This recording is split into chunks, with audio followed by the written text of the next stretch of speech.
मराठी, तुमचा विश्वास आमची ताकद.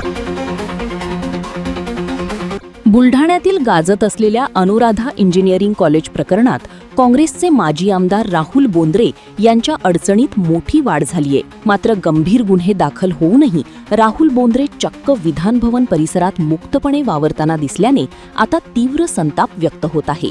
एक दोन नव्हे तर महसूल विभाग, नगर परिषद आणि पंचायत समितीच्या तक्रारीनंतर चिखली पोलिसांत फसवणूक आणि बनावट कागदपत्रांचे गंभीर गुन्हे दाखल आहेत. पण पोलिसांना न सापडणारे राहुल बोंद्रे थेट अधिवेशनादरम्यान विधान भवनात दिसल्याचा व्हिडिओ समोर आला आहे.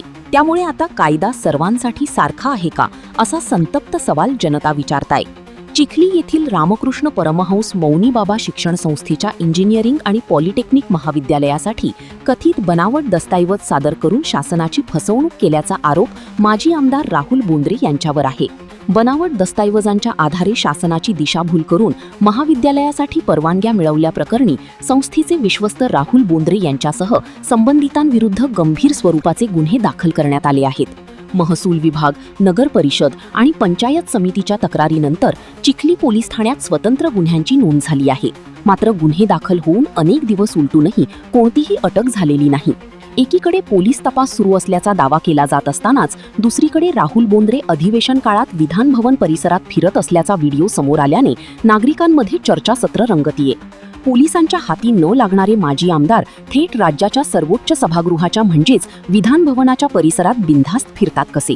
राहुल बोंद्रे यांच्यावरील गुन्ह्यांचा तपास नेमका कोणत्या टप्प्यावर आहे? पोलीस आता तरी पुढे कोणती कारवाई करणार? आणि या समोर आलेल्या व्हिडिओनंतर तपासाला नक्की काय वळण मिळणार?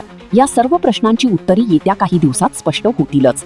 पण सध्या या व्हिडिओमुळे आणि पोलिसांच्या भूमिकेमुळे चिखली आणि संपूर्ण बुलढाणा जिल्ह्यात मात्र राजकीय वातावरण कमालीचे तापले आहे.